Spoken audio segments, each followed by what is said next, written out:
It was supposed to be a routine oversight visit. On May 9, 2025, three Democratic representatives from New Jersey, Bonnie Watson-Coleman, Rob Menendez, and LaMonica McIver, decided to drop in on the Delaney Hall ICE Detention Center. Joining them was Newark Mayor Ras Baraka, their goal to see firsthand how detainees were being treated. What they got instead was a face full of chaos. Delaney Hall, recently reopened under a billion-dollar contract with the GEO Group, a private prison company, had been the subject of much scrutiny. The facility housed a variety of individuals, including those accused of serious crimes. The lawmakers wanted to ensure humane conditions within those walls. However, their unannounced visit quickly escalated into a heated confrontation with ICE officers. Shoving, shouting, and accusations filled the air, leaving everyone wondering, how did a simple checkup turn into a full-blown political brawl? The incident, captured on shaky cell phone footage, quickly became national news, further stoking the already raging fire of America's immigration debate. It was a stark reminder of the deep divisions that exist within the country. The clash at Delaney Hall quickly devolved into a he-said-she-said situation, with both sides offering vastly different accounts of what transpired that day. DHS, the parent agency of ICE, painted a picture of an unruly mob led by out-of-control lawmakers. They alleged that the representatives, along with Mayor Baraka, had assaulted ICE officers, even going so far as to claim that a female officer was body-slammed. The lawmakers, however, vehemently denied these accusations, claiming that DHS was spinning a false narrative. According to their version of events, the altercation began after they had already entered and exited the facility. They alleged that ICE agents were the aggressors, initiating physical contact without provocation. Adding fuel to the fire, DHS released a carefully edited video, purportedly from body camera footage, which they claimed supported their version of events. The video, however, was inconclusive at best, showing only a chaotic scene outside the facility with shouting and pushing from both sides. In response, Representative Coleman's office released their own review of the footage, stating that it contradicted DHS's claims. They argued that the video clearly showed ICE agents putting their hands on the lawmakers first. The battle of the narratives was on, leaving the American public to decide who to believe. The Delaney Hall incident wasn't just a clash of bodies, it was a clash of words. Strong voices rose from both sides, each side painting the other as the villain in this political drama. Tricia McLaughlin, the steely-eyed spokesperson for DHS, wasted no time in condemning the lawmakers, stating that arrests were definitely on the table. She pointed to the alleged body camera footage as evidence of their wrongdoing, further fueling the flames of controversy. Bonnie Watson-Coleman, a seasoned politician known for her no-nonsense attitude, refused to back down. She accused DHS of straight-up lying, stating that they would not be intimidated by such tactics.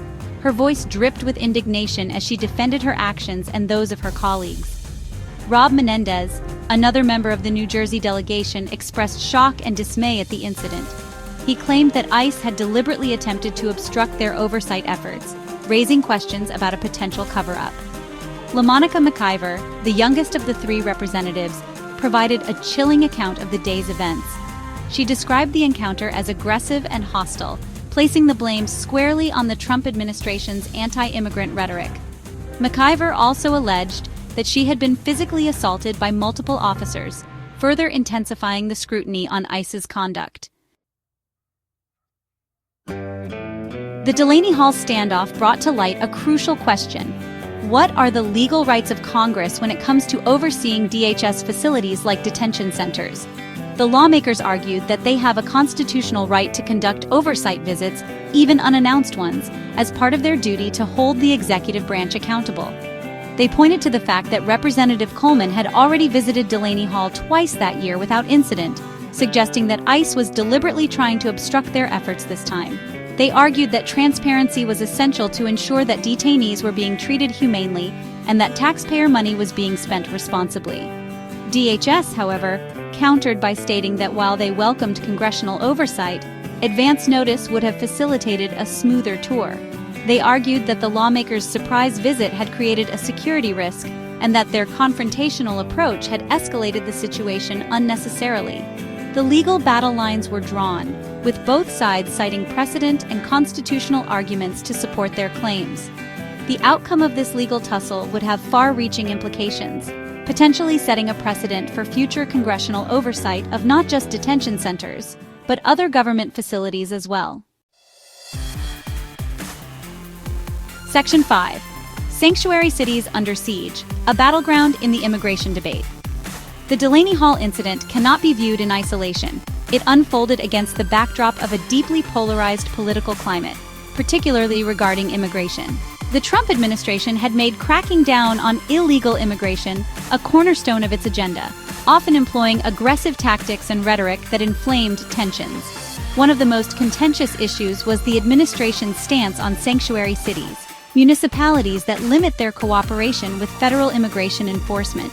These cities, often led by Democrats, argued that they were trying to protect undocumented immigrants who were otherwise law-abiding members of their communities. Trump, however, had repeatedly threatened to withhold federal funding from sanctuary cities, accusing them of harboring criminals and undermining national security. This set the stage for a showdown between the federal government and local authorities, with each side accusing the other of overstepping their bounds. The Delaney Hall confrontation, with its focus on a detention center in a sanctuary city, became a flashpoint in this ongoing battle.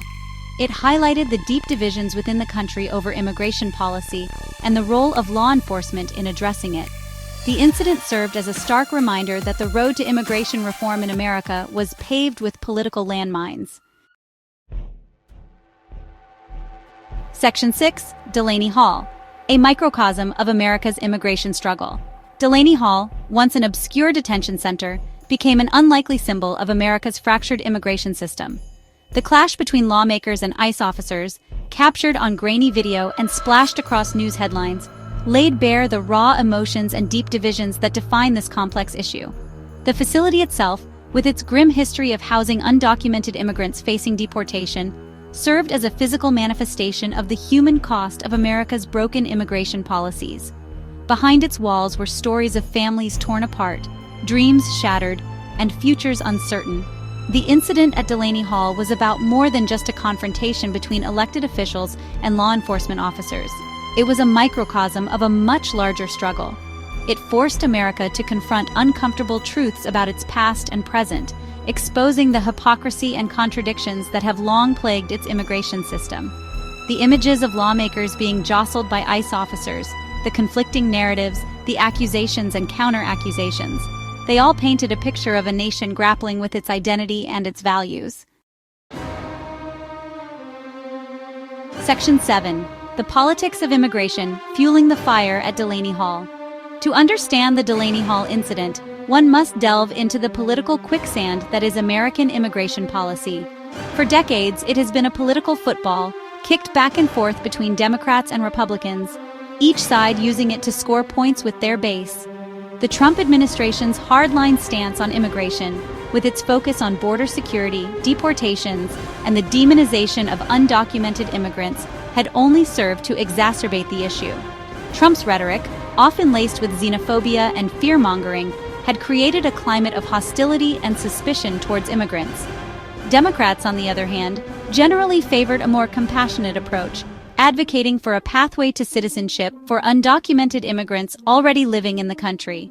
They accused Trump of using the issue to divide the country and distract from his own failings. The Delaney Hall confrontation became yet another battleground in this ongoing political war. Both sides used the incident to fire up their supporters, accusing the other of exploiting the situation for political gain. Section 8. After the dust settles, what's next for Delaney Hall and beyond? As the dust settled on the Delaney Hall confrontation, a number of questions lingered. Would any of the lawmakers or Mayor Baraka face charges? Would the incident lead to changes in protocol for congressional oversight of detention centers? And perhaps most importantly, would it have any lasting impact on the national debate over immigration?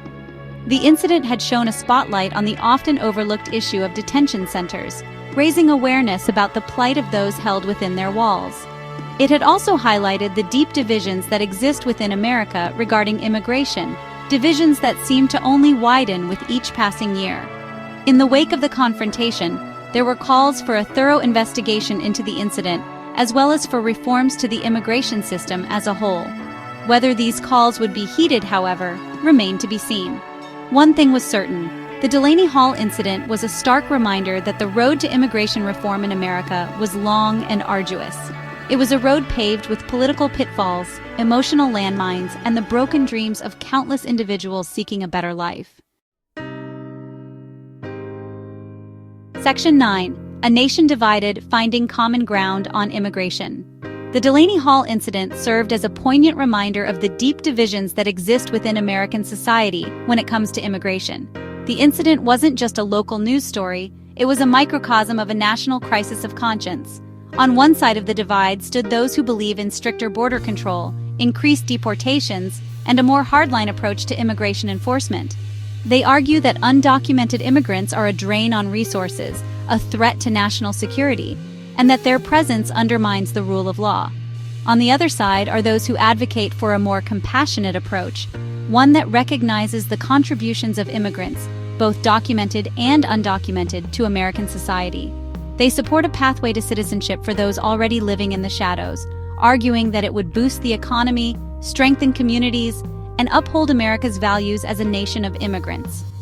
Finding common ground between these two seemingly irreconcilable positions has proven to be a Herculean task. The immigration debate is often painted in stark, binary terms, leaving little room for nuance or compromise. The result is a political stalemate, where progress is elusive and the human cost continues to mount. Perhaps the only way forward is to move beyond the rhetoric and the political posturing and engage in a more honest and compassionate conversation about immigration. A conversation that acknowledges the complexities of the issue, the legitimate concerns on all sides, and the need for a solution that upholds both the rule of law and America's fundamental values. Until then, incidents like the one at Delaney Hall will continue to occur, serving as painful reminders of a nation divided against itself.